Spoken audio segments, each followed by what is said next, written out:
Esta manhã o tema é Ceia do Senhor. E vale aqui já começar a lembrança ou a informação que nós não usamos, ou não adotamos um termo católico romano, onde se chama-se Santa Ceia. Nós atribuímos o termo Ceia do Senhor. Vale lembrar que não há nenhuma atribuição bíblica onde a ceia é chamada de santa. Paulo fala, é a ceia do Senhor. Então, a ceia do Senhor, nós atribuímos esse título porque ele é bíblico. Abra sua Bíblia comigo, vamos a 1 Coríntios 11, do 17 ao 34. São vários versículos, confesso que meu esboço hoje está um pouco extenso, então vou tentar correr aqui na minha leitura, tentar não correr aqui na minha dicção e pensamento. 1 Coríntios 11, 17 ao 34, a versão que vamos usar hoje, como de costume, é a versão NVI.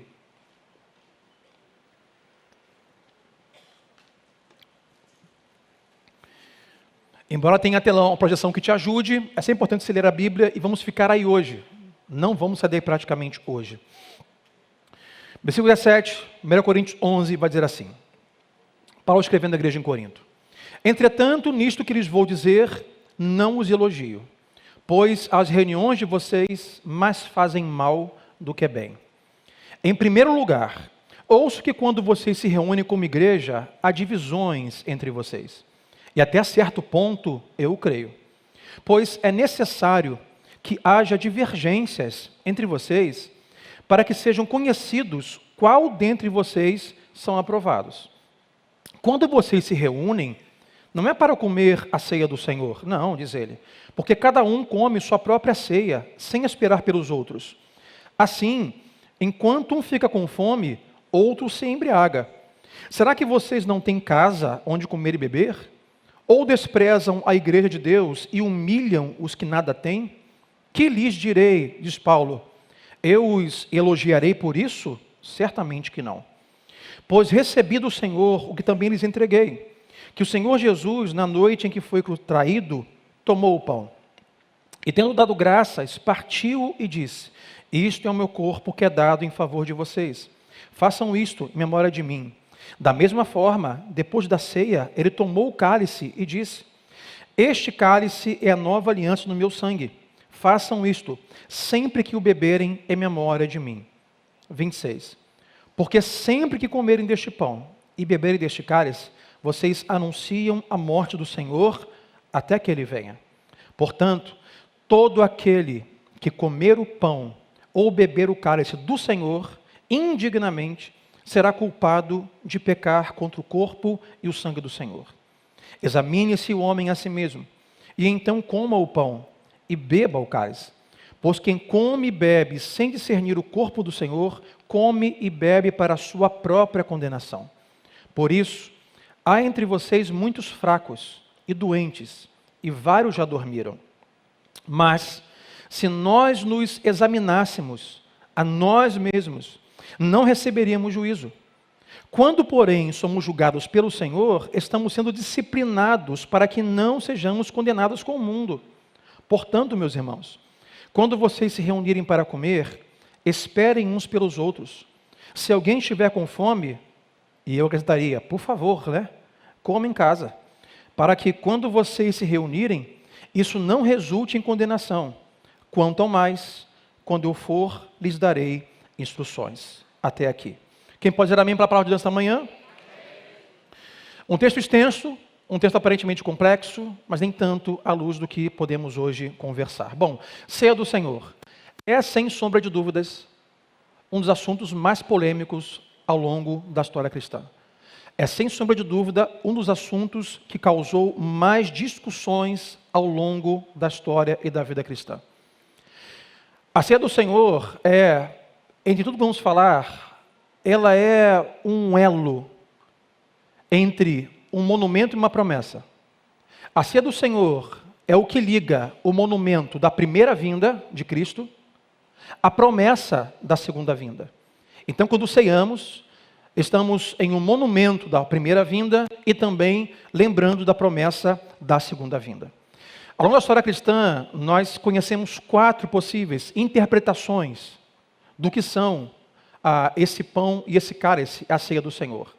A primeira delas é a transubstanciação, aonde é ensinado que a partir do momento que pegamos o pão, que é só um pão, e o vinho, que é só um vinho, e consagramos isso ao Senhor, que nesse momento há uma transição onde esse pão agora passa literalmente a ser a carne de Cristo, e esse vinho passa a ser literalmente o sangue de Cristo. Ao consagrar os elementos, ali está de fato literal a carne e o sangue. Por exemplo, é uma leitura bíblica da Igreja Católica Romana. Quando o regente, o padre, celebra a ceia e ele consagra, de fato, ele consagra pão e vinho, daquele momento é a transubstanciação. Ali está o corpo de Cristo literal e ali está o sangue de Cristo literal.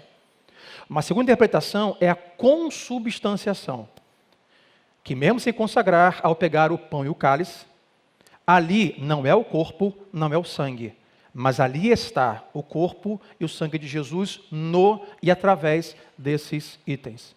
A terceira interpretação chamamos de memorial, aonde o pão é só pão, o vinho é só vinho, a uva é só uva, e ali é apenas uma memória. Vamos só lembrar do que Cristo fez na cruz do Calvário por nós. E a quarta e última interpretação é o que chamamos de graça de Deus, aonde o pão é pão, o vinho é vinho, mas eles são um meio de graça de Deus para a igreja. Então há ali um meio de edificação espiritual para a igreja enquanto ceia. São 4 interpretações ao longo da história sobre a ceia do Senhor. Dito isso, nós vamos aqui Paulo falar sobre a ceia. E é bem visível que ele fala sobre um evento que acontecia, não acontece hoje, mas acontecia na época da Páscoa antes da ceia, que era um jantar chamado a festa do amor, a festa do ágape, que era mais ou menos um jantar junto a prato. Sabe como é que é? Festa americana? Era assim antes da ceia. Então, as pessoas vinham de casa com os seus quitutes, comidas, bebidas, reuniam, e havia um jantar, a festa do ágape, do amor, antes da ceia. É sobre isso que Paulo está falando aqui a princípio. E o que era de esperar era o seguinte: era uma oportunidade da igreja servir os irmãos, ser solidária e agir de justiça social. O que se esperava é que os mais ricos trouxessem muito alimento e muita bebida. Para quê? Para que naquele jantar, os menos favorecidos e os pobres, que talvez nada tinham para trazer, tivessem uma boa janta antes da ceia do Senhor. Só que o que Paulo nos diz era que não é isso que acontecia.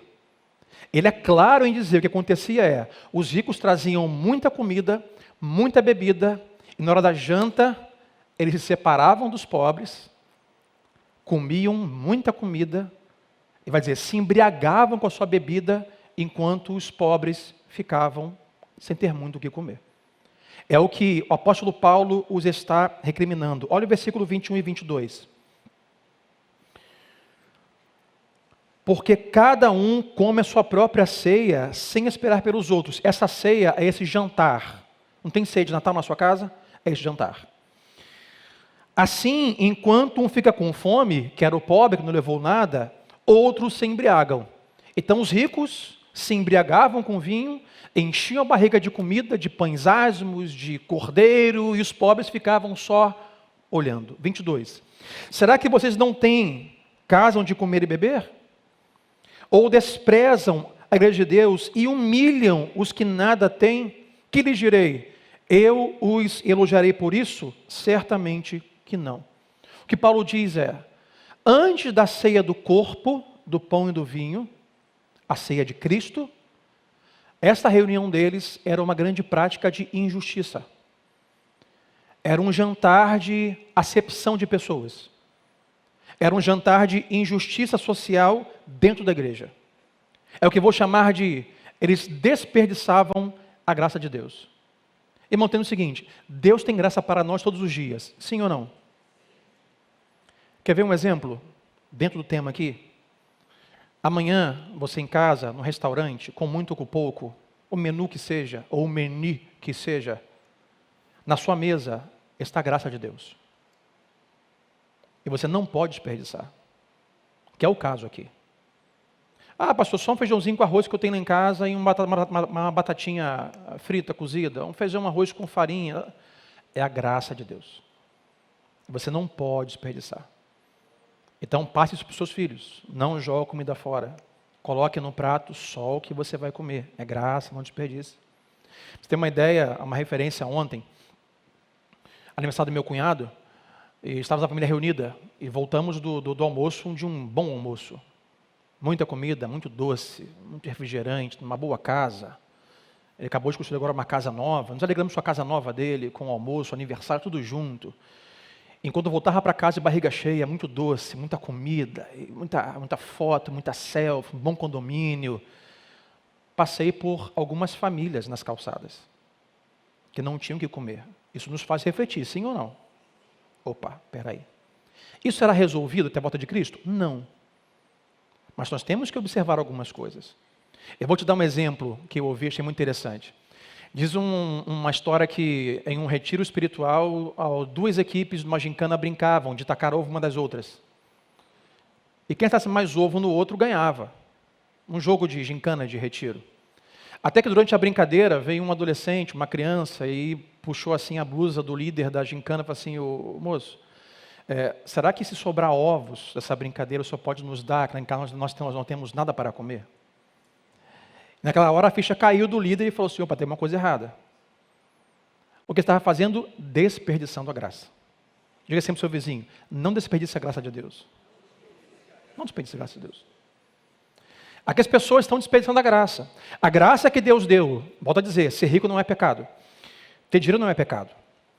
Não há pecado no dinheiro, mas o mal é você fazer dele o seu Deus. Aqui os ricos desperdiçavam a graça. O jantar era propositalmente um tempo de comunhão e solidariedade e justiça entre ricos e pobres na igreja. E Paulo diz: vocês estão se embriagando, comendo e deixando os pobres sem nada. O que ele diz? Esse tipo de comportamento, esse tipo de igreja faz mais mal do que bem. Olha o versículo 18. Em primeiro lugar, ouça que quando vocês se reúnem como igreja, há divisões entre vocês, e até certo ponto eu o creio. Paulo diz: vocês estão divididos. Qual é a divisão deles? Uns diziam: eu sou de Paulo. E outros: não, sou de Apolo. Não, sou de Cefas. E você? Eu sou de Cristo. São mais espirituais. Eu sou de Cristo. Mas cada um era de cada um. Não, eu sou da música. Não, eu sou dos obreiros. Não, eu sou do diáconos. Não, eu sou da comunicação. Não, eu sou do pastor Sandro. Não gosto desse grandão, sou do pastor Zé Carlos. Assim, a divisão entre vocês. A divisão social, a divisão financeira, a divisão partidária, até mesmo religiosa no meio de vocês. Paulo diz: se há divisão, se há prática de injustiça, versículo 17, a reunião de vocês faz mais mal do que bem. Entretanto, nisso que lhes estou a dizer, não os elogio, pois as reuniões de vocês mais fazem mal do que bem. Observe, estamos aqui para ceiar, não temos um jantar aqui logo mais antes da ceia. Quem sabe um dia podemos pensar, hein, Marcão, com a cozinha nova. Não, mas não tem cozinha, cada um traz seu prato de casa. E os mais ricos tragam as melhores coisas. Mas observe, Paulo está dizendo que eles vão para a ceia do Senhor, e é uma ceia, um jantar que antecede, aonde há injustiça, divisão, bebedeira e pobres injustiçados. E Paulo diz: não tem como elogiar vocês. Aí, por isso, com essa condição, com essa realidade, ele vai começar a pontuar sobre a ceia do Senhor, que é onde nós vamos entrar. Então, hoje para nós, se eu não me engano, 5 ou 6 coisas. A primeira delas no texto é que o sacrifício do Senhor nos lembra de uma demonstração de amor em meio ao terror. Olha o versículo 23, Paulo vai dizer: pois recebi do Senhor o que também lhes entreguei. Que o quê? Que o Senhor Jesus, na noite em que foi traído, tomou o pão. A história que Paulo está lembrando aqui é o seguinte: a Páscoa é uma realização da antiga aliança. A Páscoa judaica, todos da antiga aliança estavam reunidos no cenáculo para ceiar a Páscoa. Como assim? Religiosos, fariseus, doutores da lei, se reuniam no cenáculo durante a Páscoa, imolavam um cordeiro, derramavam o sangue, fazendo a memória de Êxodo 12, sobre a antiga aliança, onde Moisés instituía a Páscoa com o cordeiro que é passado no umbral da porta da última praga do Egito. Enquanto essa prática da Páscoa, da antiga aliança está acontecendo, Jesus está com seus discípulos repartindo o pão. E quando ele reparte, ele está dizendo: eu estou agora cumprindo todo o Antigo Testamento. A antiga aliança agora está acabando em mim. Nós não desprezamos o Antigo Testamento, mas não nos pautamos da antiga aliança. Então Jesus diz: agora uma nova aliança que vai ser no meu sangue, eu estou iniciando. Enquanto os religiosos estão no cenáculo, imolando um cordeiro, ele disse: eu sou o Cordeiro de Deus. Na Páscoa de Jesus, não há um animal morto na mesa. Apenas pães asmos e apenas o vinho. Ele diz: eu sou o Cordeiro. Naquele momento, está terminando, rompendo, cumprindo todo o Antigo Testamento de aliança, iniciando uma nova aliança e um novo testamento. Mas observe que não apenas isto acontece ali. Paulo vai dizer que Jesus tomou o pão na mesma noite em que ele foi traído. Jesus inicia uma nova aliança na mesma noite em que vai ser traído por Judas lá no Getsemane. Então, observe, no mesmo momento, há toda uma maquinação do inferno e do mal para trair Jesus, como quem diz: vamos pará-lo, vamos vencê-lo. Judas vai traí-lo, ele será morto, e o inferno então, enganosamente e inocentemente, pensou: vencemos. O que o inferno não sabia é que enquanto maquinava a morte de Jesus, Deus já estava subjugando todo o inferno por meio de uma ressurreição que viria ao domingo pela manhã. Numa mesma noite, aonde toda a maquinação do inferno contra Jesus, ele está nos amando. Ele está iniciando uma nova aliança. Está se preparando para ir à cruz por nós. A maior demonstração de amor de Cristo por nós se deu na noite mais tenebrosa da sua vida, que foi o Getsemane, tomar sobre ele os nossos pecados, sangue misturado com suor, Judas o traindo. Após isso, diante do governo romano, após isso, chicoteamentos, transgressões, mentiras, cusparadas, lanças, lhe cortando, lhe dilacerando, crucificação, ali nos amou. O que Paulo diz é: a ceia do Senhor nos lembra o quanto Cristo nos amou. O quanto Ele, no seu dia mais doloroso e mais terrível, Ele vai à cruz por nós. A segunda coisa que Paulo nos explica é que esse sacrifício que Ele vai fazer não é um sacrifício, por exemplo, por constrangimento, mas é um sacrifício alegre. Olha o versículo 24. Se você puder, leia comigo em voz. Então, vamos ler todos juntos, versão NVI, leia comigo, 24, vamos. E tendo dado graças, partiu e disse: isto é o meu corpo que é dado em favor de vocês. Façam isso em memória de mim. O que Paulo está nos lembrando com a ceia é que o sacrifício de Cristo não foi um sacrifício por constrangimento, mas foi um sacrifício voluntário. Foi um sacrifício alegre. Como assim, pastor? No Getsemane, ele disse: Pai, se possível for, a parte de mim esse cálice. O texto diz, olha, ele deu graças e foi em direção à cruz. Jesus vai em direção à cruz como um novo rei vai em direção à sua coroa, ou seu novo trono. Jesus vai à cruz de forma voluntária, ele vai voluntariamente, alegremente, inesperadamente, irrelutantemente, ele vai à cruz. Ele vai à cruz por nós. Mas Paulo vai dizer que não só ele vai de forma alegre dando graças, ele disse, pegou o pão, esse é o meu corpo que é dado a vocês. Número 1, Jesus é uma dádiva de Deus à igreja. Ele foi dado ao Pai a nós. Ele entregou o seu próprio Filho a nós. Pegou o seu melhor e nos trouxe a nosso meio, pisou o nosso chão, a nossa terra, viveu, comeu a nossa comida, sentiu as nossas emoções como 100% homem, além de 100% Deus. E foi à cruz. E quem levou a cruz? O Pai o levou à cruz. Deus o levou àquela cruz. Ele foi voluntariamente.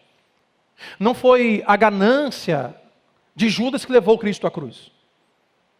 Não foi o escoltamento dos soldados que levou Cristo à cruz. Não foi o julgamento de Roma que levou Cristo à cruz. Não foi os religiosos que disseram solte Barrabás que levou Cristo à cruz. O Pai o entregou como dádiva à igreja. Alegremente, voluntariamente, ele disse, olha, ninguém tira a minha vida, eu dou a minha vida. Porque se não pensarmos assim, poderíamos dizer que Jesus foi mais um mártir. O que é um mártir? Alguém que se rebela, que fica importante, que levanta uma ideologia, uma cultura, mas no final de tudo alguém vai lá e mata. Acabamos. O diabo tentou fazer de Cristo um mártir. Matamos aquele que iniciou uma grande revolução em Jerusalém. Mas ele não foi um mártir. Ele não foi capturado. Não capturaram ele no Getsemane. Não foi capturado. Ele disse, levantem. Vem aí. Vem aquele que teria que vir. Quem, Senhor? E está vindo aí. Ele não foi um mártir, não foi capturado. Ele se entregou voluntariamente. E não só não foi um mártir, também não foi um criminoso que ficou sem opção. Ih, rapaz, olha, Roma cercou aqui a cidade. Jesus, está vindo lá alguém para negociar. Negocia, não sei, pega o advogado. Jesus vai dizer assim, rapaz, vai ser difícil, porque agora estão acabando com o negócio do furo privilégio, estão acabando o negócio aí de quem tem 2º grau e fica preso. Faculdade está acabando. Não vou me entregar, não. Jesus não ficou assim, sem saída, como o pessoal fica ali no Salgueiro, fica ali na Rocinha, sabe? Subir o morro, Jesus subir o morro de Jerusalém, e como é que eu vou fazer? Não sei, não foi isso que aconteceu. Ele não foi capturado e ele não ficou acuado. Ele voluntariamente se entregou. Um sacrifício alegre, diz Deus, antes da fundação do mundo, por mim e por você. Paulo diz, que Jesus diz, esse é o meu corpo que é dado em favor de cada um de vocês. Terceiro, a eficácia desse sacrifício não está na informação. Leia comigo o versículo 26, vamos ler todos juntos. Porque sempre que comerem deste pão e beberem deste cálice, vocês anunciam a morte do Senhor até que Ele venha. O apóstolo Paulo aqui dá uma condição. Toda vez que vocês comerem e beberem, o que eu vou chamar hoje de apropriação. A eficácia do sacrifício de Jesus, a eficácia da salvação por meio do sacrifício de Jesus, não se dá pela informação. Não é o que você sabe. Ninguém é salvo por conhecer o Evangelho. Eu sei Jesus, filho de Maria, né? José, ouvi a história. Não, li a Bíblia. Esse ano li 2 vezes. Jesus, né, tem lá Paulo, morreu, ressuscitou, informação. Ninguém é salvo por saber a Bíblia. Ninguém é salvo por ter a informação certa. Tudo isso que você, porventura, disse, está correta a informação, mas não te salva. Todo aquele que comer e beber, ou seja, todo aquele que se apropriar desta verdade, será liberto, restaurado, salvo, regenerado, justificado. Apropriação. Para onde vamos? Páscoa. Êxodo 12. O povo saindo do Egito. Lá vem a 10ª praga, a última. Então Deus diz, Moisés, diga ao meu povo o seguinte, essa será a Páscoa perpétua para o meu povo. Diga que eles imolem um cordeiro, comam um cordeiro, a sua gordura, mas pegue o sangue, passe nos portais, e quando o anjo da morte passar, então identificará quem é o meu povo, e esse povo não será exterminado. Ok. Moisés disse, gente, façam assim. Não era a informação que um cordeiro poderia salvar que os salvou. Não foi saber o que Deus disse a Moisés, que se matássemos um cordeiro e fizéssemos isso, que o salvou. Eles tiveram que pegar um cordeiro. Eles tiveram que matar um cordeiro. Eles tiveram que tirar o sangue, passar na porta. Eles tiveram que pegar a informação e se apropriar dela. É isso. Isso é verdade. Eu creio que é assim que vai ser. E eu vou praticar, vou me apropriar. A informação não salva. A salvação está na apropriação da verdade que se conhece. É a verdade de Deus que liberta, é a verdade que abre os olhos. Número 1, não basta saber da Bíblia, não basta saber quem foi Jesus, que ele morreu e ressuscitou. Tudo isso está correto, mas isso não vai salvar ninguém. Vou te dar alguns exemplos. Que não basta ter a informação certa, mas em se apropriar da verdade.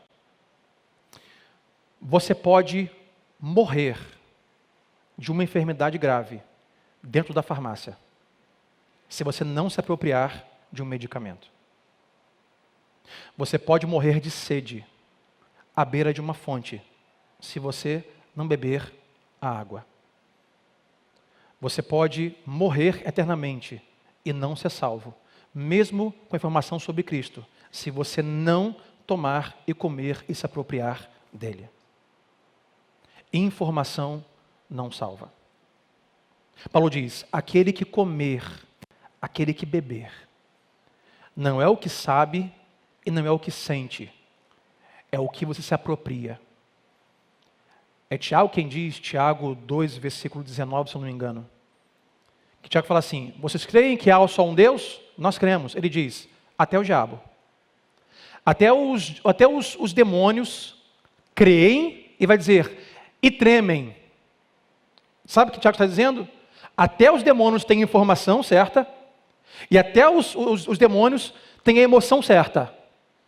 Tremem diante de Deus, mas os demônios não estão salvos. Porque a salvação não é sobre o que você sabe ou o que você sente. Salvação sobre o que você crê e se apropria, meu irmão.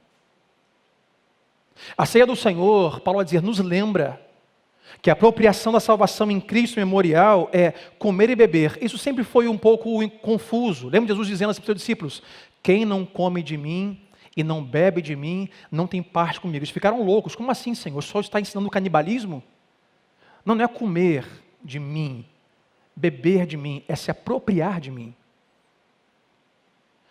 A salvação não vai através do seu estômago, com o que você come e bebe fisicamente. É a apropriação de fé em espírito daquilo que você crê. É preciso tomar posse da verdade.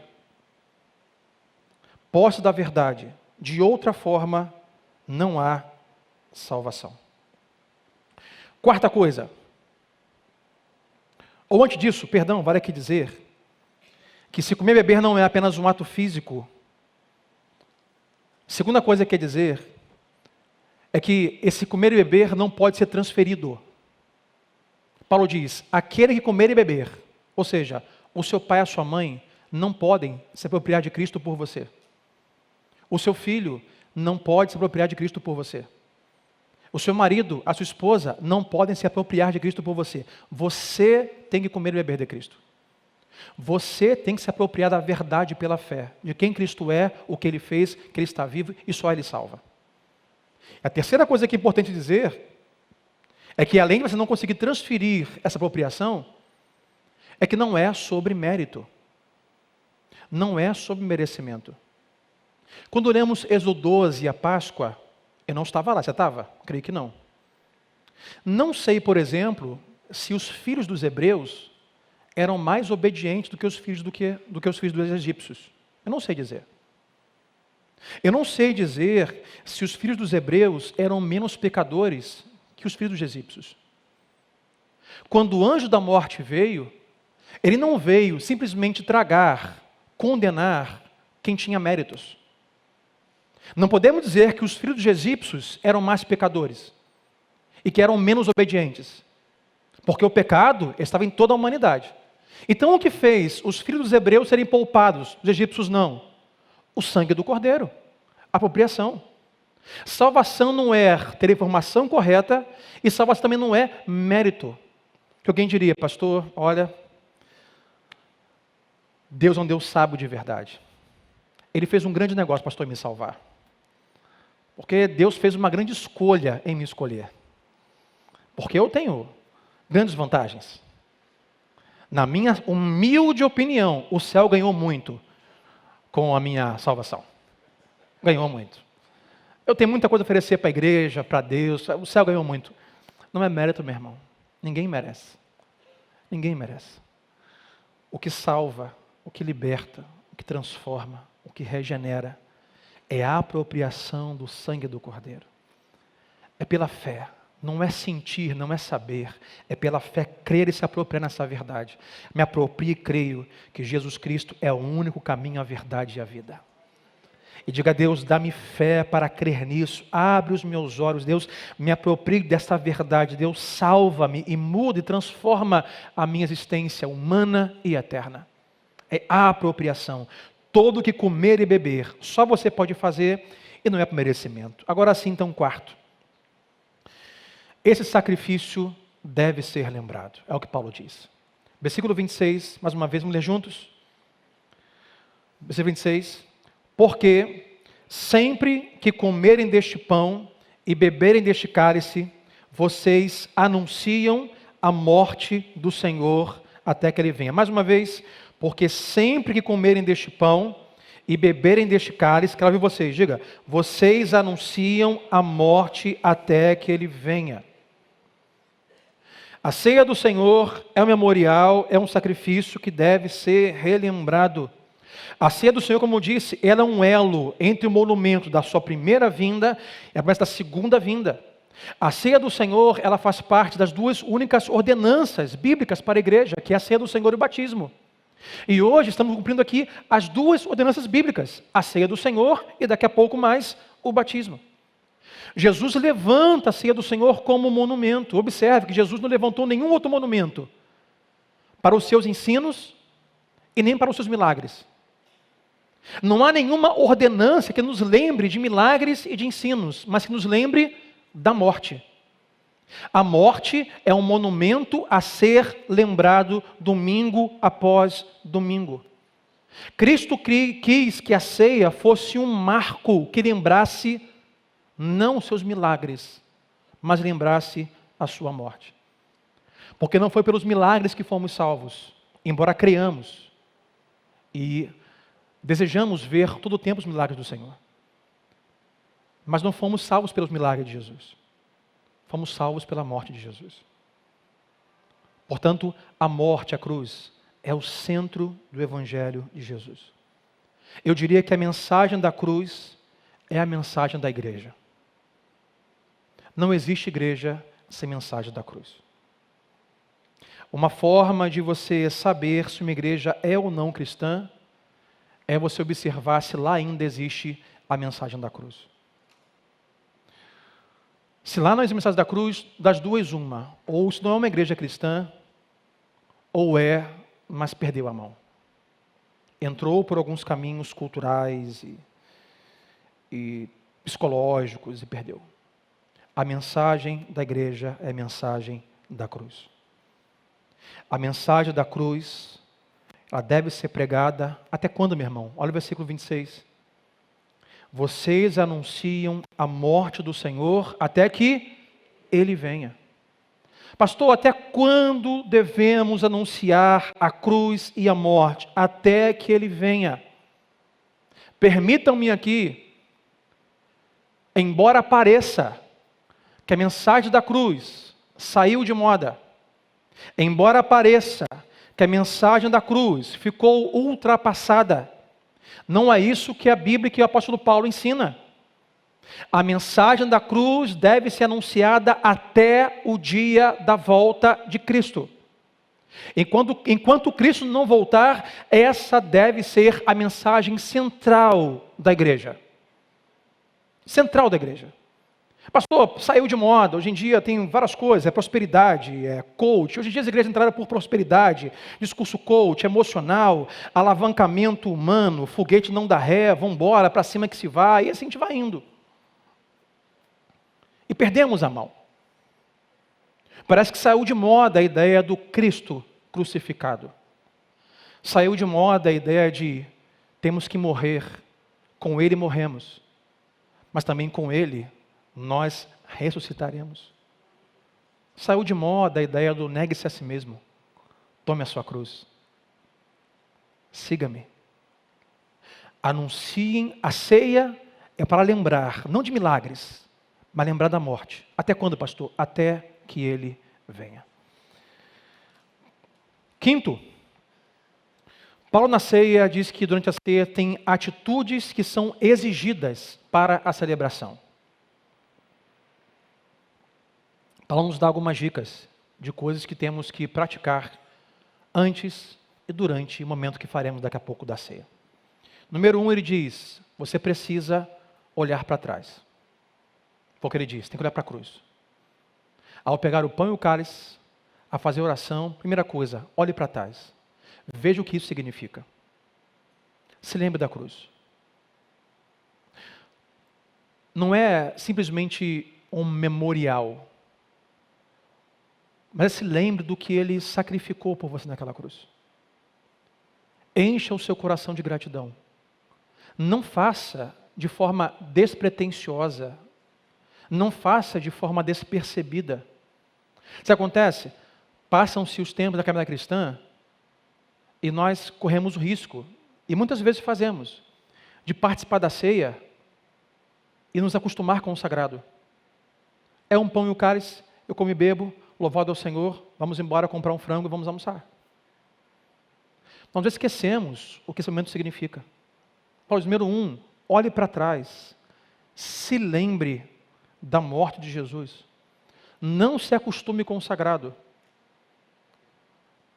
Se lembre, seja grato, perceba o quanto Ele sacrificou para que você hoje estivesse aqui. Segunda coisa, número 1, olhe para trás. Segundo, olhe para frente. A ceia do Senhor é um elo do monumento da primeira, promessa da segunda vinda de Cristo. Ao pegar a ceia, olhe para frente. Vislumbre a promessa de Cristo vindo sobre as nuvens dos céus. Seja isso uma edificação espiritual na sua vida, porque amanhã vai abrir noticiário, jornal, comunicado médico, terremotos, morte, e você vai olhar e dizer, meu Deus, como vai ser o fim? Na ceia se lembre, Jesus voltará sobre as nuvens do céu com poder e glória. A ceia é um memorial de que por mais que o mundo esteja em decadência, Ele voltará e haverá novos céus e nova terra. Foi ela esta manhã, novos céus e nova terra. Olhe para frente. Terceiro, você precisa olhar para trás, para frente, mas você precisa olhar para dentro. Vamos ler o versículo 28 e 29, todos juntos. Aí o texto vai dizer, 28 e 29. Examine-se o homem a si mesmo, leamos, e então coma do pão e beba do cálice, pois quem come e bebe sem discernir o corpo do Senhor, come e bebe para a sua própria condenação. Paulo diz, olhe para trás, se lembre da cruz, olhe para frente e creia na promessa, mas olhe para dentro. Examine-se. Nós somos muito bons em examinar os outros, sim ou não? Eu ouvi um sim, achei que fosse ficar um silêncio. Somos muito bons em examinar o outro. Assim, pegou o cálice e o pão? Muito cara de pau, hein? E acho que ele não sabe que eu sei. Lembra aquele filme? Eu sei o que vocês fizeram no verão passado. Já soube de casos. Que a pessoa vai com a bandeja, servir. Aí a pessoa, não, você não pode ser, não. Pelo amor de Deus, né? Estou vergonha nessa cara. Paulo não diz, analise o seu próximo e come e beba. Analise a si mesmo. Olhe para dentro. Olhe para você. Veja como você vive. Veja como você pensa. Veja como você se comporta. Olhe para dentro. Então come e beba. Agora observe que o que Paulo vai dizer é, olhe para si, examine, e se tiver condições, come e beba. Se não tiver, não toque. Não é isso que ele ensina. Paulo, quando diz, examine-se a si mesmo, ele não diz para você se examinar e fugir da ceia. Ele diz para você examinar, tomar ceia e fugir do pecado. É isso que ele ensina. se examinou e se encontrou, poxa, tenho sido orgulhoso. Cara, tenho sido vaidoso. Cara, eu tenho sido individualista. Poxa, eu tenho sido arrogante. Se analisou, ele faz, ok, se arrependa, coma e beba. E agora foge da onde? Do pecado. Muda a sua vida. Não ensinamos que você analisa, ontem eu briguei com meu filho, não posso ceiar. Não é isso. O diabo quer que você não ceie. Deus quer que você ceie. Com o pecador, é com o pecador. Analise-se, se encontre, se arrependa, come e beba e fuja do pecado, mas não fuja da ceia. Diga sempre para o seu vizinho, diga assim, fuja do pecado e não fuja da ceia. Mas pastor, ele diz que aquele que tomar a ceia indignamente, o que é participar da ceia de forma digna? Quem é digno? Quem é digno? Eu encontro uma explicação melhor para isso, lendo João Calvino, século XVI, que diz assim, a dignidade é a consciência de sua indignidade. Vou repetir. Isso João Calvino. A dignidade é a consciência de sua própria indignidade. Não há ninguém perfeito. Não há ninguém digno. Mas o Calvino diz, uma dignidade a se ter é a consciência de que você não é digno. É simples assim. Então o que ele diz? Quem come indignamente é a pessoa que não se examina. Que não diz, eu sou pecador, eu não mereço, mas eu fui salvo. E tem a consciência que sou pecador, que estou estragado e eu merecia a morte. Mas tenho fé no que o sangue da cruz, como em Êxodo 12, fez por mim como família. Dignidade, a consciência de não ser digno. Ele diz, mas também quem não discerne o corpo, atrai para si condenação. Que corpo é esse?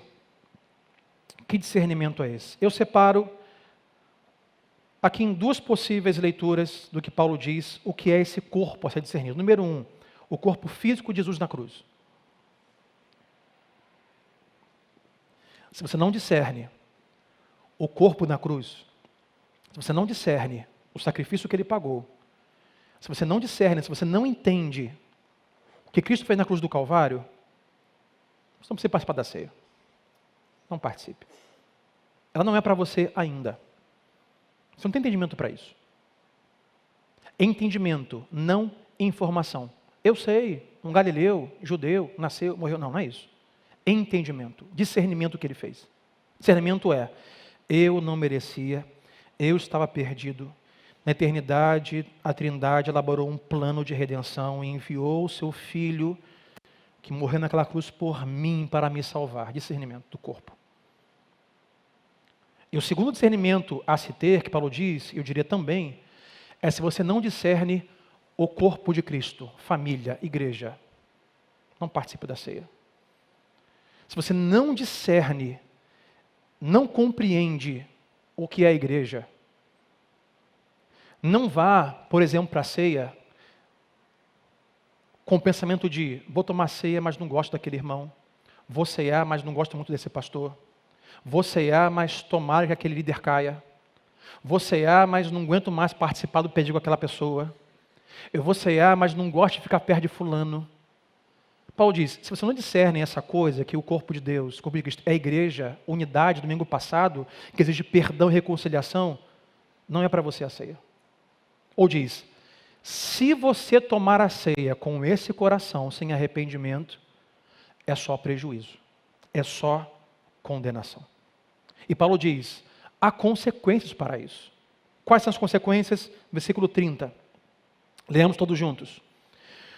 Por isso, há entre vocês muitos fracos e doentes, e vários já dormiram. Paulo diz, aquele que não se examina, que não discerne o que Cristo fez na cruz do Calvário, que não discerne a unidade do corpo de Cristo, e vai ceando, sem se arrepender, sem dar unidade, primeiro, ele começa a ficar fraco na fé, fraqueza espiritual. Daqui a pouco ninguém sabe mais como é que está. Está fraco na fé, está desanimado. E a ciência comprova que há doenças que vêm de emoções ou sentimentos psicológicos, mas também há doenças que são frutos do pecado. A ciência comprova. Pecados não perdoados, pecados não arrependidos produzem doença. Paulo diz, por conta do pecado de vocês, pelo não discernir o corpo, tem pessoas ficando doentes no meio de vocês. E pior, pasmem, quando Paulo diz, e muitos já dormiram, não é aqui pegaram no sono espiritual, é literal, perderam a vida, morrerão. Eu confesso que eu pesquisei e fui atrás, todas as leituras, e todo mundo aponta o mesmo lugar. Não é dormir de ficar desanimado, não, é dormir de morrer. Pessoas que Deus deixou que o juízo viesse, doenças ao ponto de morrerem, por conta de participarem das coisas de Deus, sem o discernimento, o arrependimento, ficaram fracas e doentes e foram a óbito. Quando pegamos a ceia do Senhor, temos que olhar para trás e dar graças pelo sacrifício. Temos que olhar para frente e ser cheio de esperança para a segunda vinda. Temos que olhar para nós mesmos e nos arrependermos e discernirmos o corpo da cruz e o corpo como igreja. E quarto, precisamos também olhar ao nosso redor. Olhe para a cruz, olhe para a volta, olhe para si e olhe ao seu redor. E é o que Paulo está dizendo que esse povo não faz. Esse povo chega para jantar, traz sua comida, come sua comida, não reparte, não vê o pobre, não vê a viúva, se embriaga, pega o pão e o cálice e diz, glória a Deus. Paulo diz, eu elogio vocês? É claro que não. Paulo diz, a reunião de vocês mais faz mal do que faz bem.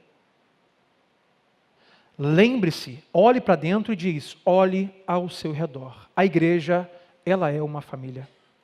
O corpo de Cristo é uma família. Leia o versículo 33 e 34, para nós encerrarmos, enquanto os músicos podem subir. Assim o texto bíblico, leia comigo, vamos ler juntos. Portanto, meus irmãos, quando vocês se reunirem para comer, esperem uns pelos outros. Se alguém estiver com fome, coma em casa, para que quando vocês se reunirem, isso não resulte em condenação. Quanto ao mais, quando eu for, lhes darei instruções. Diga assim comigo, somos um povo, somos um rebanho, somos uma igreja. Não há prazer algum para Deus, para o seu Espírito, quando uma igreja se reúne de forma religiosa, em um calendário, para ceiar, quando o coração, quando a unidade está balançada ou não acontece.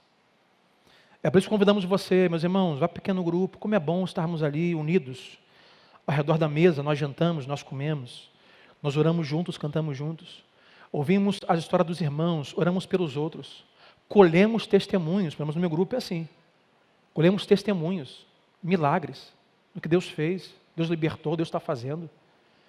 Então é a comunhão dos santos, nós somos um corpo, nós somos uma igreja.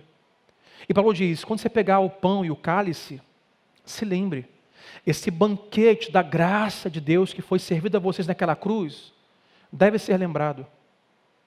Olhe para o futuro e com esperança veja a volta do Redentor. Mas Paulo diz, por favor, olhe para si. Não ceie sem antes se arrepender do seu pecado. Porque você manter uma vida de pecado sem arrependimento, ao mesmo tempo que se mantém um fluxo religioso, é prejuízo para você. Por mais que você coma e beba do pão físico, você ficará fraco na fé. Você ficará doente. Sabe por quê, meus irmãos? Porque a graça de Deus, o Espírito de Deus, não vem pelo estômago. Não vem pelo estômago. Vem pelo Espírito, pela mente, pela alma. Não é comer o pão ou jantar e almoçar juntos. É comer e beber da verdade da palavra de Deus. Nesta manhã, esse banquete da graça está diante de nós. A salvação de Cristo está diante de nós. E a pergunta que eu faço é, quem é você, onde você está nesta manhã? Não o seu lugar, mas em Cristo. Talvez entrou assim para dizer, você hoje está na categoria de tem todas as informações necessárias sobre Cristo, mas ainda não se apropriou de Cristo. Talvez você, de repente, tenha a informação certa, mas não se apropriou, não passou pelas águas.